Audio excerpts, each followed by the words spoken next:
Hi folks, it's Rich here. For those who subscribe to my channel, which is really kind of you, just a novice guy having a bit of fun, but there's a lot of things about guitars and some bits about golf. But I posted a video some time ago about depression, and I was going to do sort of 2 or 3 of them. I haven't been viewed that much, so I guess there's a lot of stuff on the topic. But I did get one person or 2 people reply, and that was helpful. So I thought, well, even if something from an untrained, unskilled, just regular guy can say something that might be helpful to one person, that's better than no people, isn't it, really? So that video that I did to start with was it's really about drinking, trying to buy your way to happiness, some books you could read, and expectations really of recovery. And it's dawned on me, sorry, fidgeting, it's dawned on me very recently, again, I say dawn, it's not the first time, that I don't think you really do recover. I think that's the point, I think, really, with depression. I might be wrong, some experts might tell me otherwise, but I don't think you actually recover. I think it's just a constant, ongoing challenge. I'm not going to use the word battle, it's a challenge, and you have to do things for yourself to try and make that challenge easier. And when you don't, the challenge gets more difficult, and then other thoughts and feelings start to creep in. So what I'm trying to say with this is, so let's say you've been to some counselling, which I have a number of times, and you've got some perhaps mindfulness things that you do online, or some books that you read. Maybe you've done some CBT work or some NLP stuff to try and help how you view what's going on and how you react to it and what you do about it. So you've got yourself a basic toolkit, I suppose. Now, having a toolkit's one thing, and when you're going through the process of learning about the tools that are available to you and the things that you can do,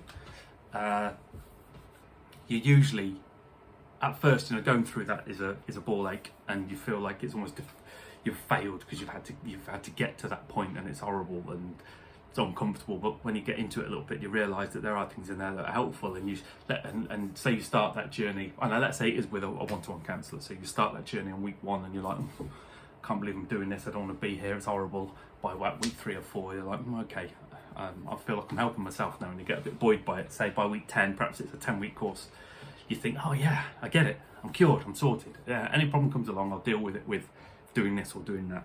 And of course, over time, then that just kind of fades, doesn't it? It's like anything that you learn or you do, it's forefront of mind, and then it just disappears. And I think it's particularly important for people who suffer with depression or very low mood, or even anxiety as well, which is often linked with depression, is I don't think you get cured. You have to use those tools and continually use them. It's a maintenance thing, day to day. It can be hour to hour if it's really bad. And I noticed for myself just recently, I've not been using my toolkit. I've allowed the feeling shitty and feeling down and depressed about stuff to get on top of me, so much so that I've lost the motivation to help myself. And then that's a horrible spiral, isn't it then? It just gets worse. And anyone who's been in this boat or is in this boat will understand this. The less you do for yourself, the worse it gets. And then the worse it gets, the more of the things that chip away at you, your insecurities about life or your situation, or the things that may have been unpleasant that have happened to you that have added to your feelings and thoughts, more and more of them start creeping up and chipping away at you. They've been kind of put down here, but because you're feeling shitty and melancholy and you're not helping yourself, all those little demons, they can't start coming up and go, oh look, there's a bit of a party going on here, Rich is feeling a bit shit, so about whatever, so let's join in and make him feel really crap. And all of a sudden you're in this horrible cycle again, and you can find yourself right back at the beginning, as if you never read a book or had any counselling or tried to help yourself. It's all because all those things, they don't go away, do they? They're always still there. The whole point of counselling and self-help is how you deal with them, and if you're not dealing with them, they're still there, they haven't gone. So, because a lot of things, even like CBT, looking at how you view things, the fact is, the things that have happened to you or the things that are going on in your mind, they are still the same. You're almost pretending to yourself, aren't you, that they're different. So a really poor example with CBT, they say, might give you a score out of 100, and you say, what's the situation? I don't know, I've stubbed my toe and it hurts like shit. How bad does that feel right now? Oh, it's 100 out of 100, it feels really bad. And then the counsellor might say, well, let's supposing we've got your foot in an ice bucket now, And does that feel a bit better? How many out of 100 is it bad? Oh, it's only 50 now. And what if, let's say that a doctor's x-rayed it, said it's not broken, and you're like, okay, well, it still hurts, but it's now 30 out of 100. So you've pretended to yourself it's not as bad as it is. The fact is, you're still sat there with your massive throbbing bruised toe, it still hurts. You're just trying to look at it differently. And I think that's the thing with CBT, isn't it? I mean, it works for lots of people, it's a good thing, but unless you are prepared to maintain it and keep up with it, it won't work, and you'll slip back where you are. So one of the things I just wanted to touch on in this really is to say that I recognise I'm back in that boat of not doing the things to help myself and finding it very difficult to get the motivation back to do them. But if I don't, I just stay in this funk, and it affects other things, and it affects friendships and relationships with people. You know, not that friends aren't supportive and so on, but ultimately you know that you're like in a funk and it's not good. And it's stressful for them, isn't it? Because they care and they worry. So those kind of things, and then it affects your work because you can't be asked to do anything you don't want to. And then if you're someone who's into drink, drugs, gambling, or buying stuff, retail therapy, whatever your kind of immediate release is, you revert back to doing those things, and then they make it worse too, don't they? But so you've got to get yourself back to basics, and I'm telling this to the camera as much as I'm telling this to myself. Really, you've got to start looking after yourself again. And for me, one of the ways I do that, and I talked about this in a short video about being better at work, are what I call minimums. I'm a salesperson in real life, and I have to set myself each day certain minimum tasks, things, especially things that I don't like doing, but every day there is a minimum of certain things. There are a number of different things that I have to do in order to achieve my KPIs at work and to achieve what I do. And if I just left it a bit to chance and wasn't organised, they would kind of mount up on me and I'd get behind and it would be a nightmare. And that has happened a little bit of late. But the minimums are just that. These are the absolute minimum things that you do each day to make your work successful, your home life successful, or to try and help yourself with self-help stuff. There's no point giving yourself a list of things to do that's too long, because you don't want to do it. You don't want to do a list that's short, let's face it. But the absolute minimums are things that will help you get on your way.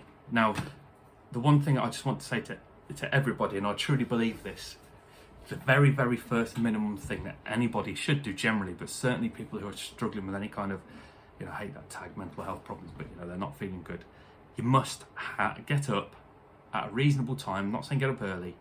If you stay in bed loafing around, especially at the weekend, you'll feel worse. Get up at a reasonable time and absolutely have a healthy breakfast. The mindset switch is unbelievable. I mean, for me as well, being a gym goer when I can get my ass there, if I've started off the day eating a Danish pastry, which I have today, sadly, that kind of sets the tone. That's not self-care, is it? You have a moment on the lips, a lifetime on the hips. But yeah, you have a little like, oh, that's tasty. But straight away, it's not giving you the right kind of energy to get yourself going. It's 700 calories of nothing good. You know that you just put a load of shit in your body. You're not feeding it properly.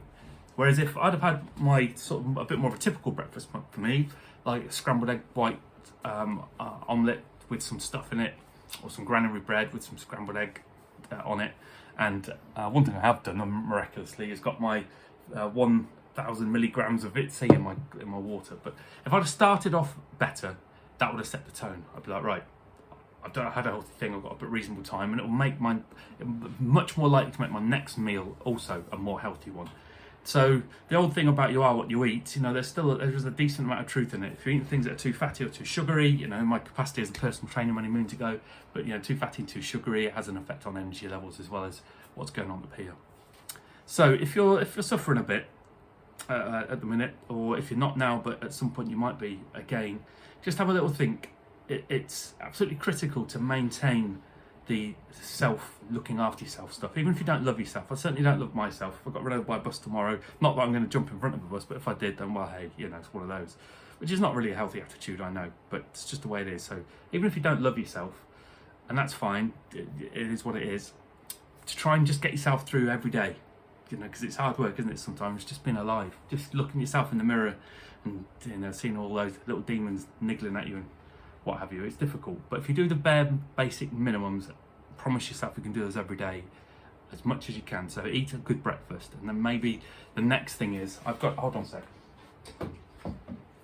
if you can read that word in there, sanity inside. This is a notebook. These are notes I took from my last lot of counselling, and then I shrunk them down into a few bite-sized chunks. And I've got a reminder on my phone at 9 o'clock every morning, read Sanity Inside. And I haven't been recently, even though I've got the reminder, because I've just been in a can't do it. So my minimums, I remind myself, that goes off at 9 o'clock. It takes me 15 minutes to read this. I could probably recite it because I've read it so many times now, but it's not the point. The point is to reinforce good things, to remind you of good things, and also to let go of bad things as well, because bad things that happened in the past will always be bad. You can't forget them. I mean, I recently deleted 3,000 photos off my phone and physically threw away at least 1,000, physical photos of stuff, because whilst it might be in my mind, I don't need a reminder of it in a photo. Anyway, sorry, I digress slightly. So please, if you're feeling low, start yourself off with some real basics to get yourself back on track. The first one is you must have a decent breakfast. Get up at a decent time, have a decent breakfast, and that will probably help you have more better food during the day. And if you're an exercise person and you can't be asked, it might inspire you on. You might think, well, I've got some good fuel in me, I might go and do some exercise. If you think, I've just had a pastry, what's the point? Then that's kind of how that goes. If you've got a few notes, maybe you've got an app for mindfulness or whatever it might be, that has to be on your minimums list, just to get you going again. Every day, even though you know what's in it, read it, or get your podcast out, or whatever it is that you use to help you. So start the day well with your food, set yourself some minimums. So like I said, my minimum is this, and the second one for me when I'm doing better, because I don't sleep well at all, but in the evenings, one thing I do sleep better with is if I put on some restful music and I take a sleep aid tablet, like a night owl type scenario. Not ideal, but when you need it, you need it. So I try and help myself sleep. It makes a massive difference. And in the morning, get myself off to some positive notes and positive thoughts. Let's just find one little one here I could share with you. There we go. Hold on. I guess that's quite a good one. Looking backwards for learning, looking forwards for living. But yeah, there are lots in there. So yeah, I'll just quickly look. So my notes, and then on every other page, it's a little perler of wisdom, positive thoughts, positive actions. So anyway, I hope everyone's okay. And like I say, for those who aren't, please try and reset. Have another go. Get up not up early, but get up at a good time. Have a good breakfast. Try and eat as well as you can. Have your minimums. Just do a couple of little things, and that'll make a start. Anyway, take care everybody, and I'll catch you on the next one.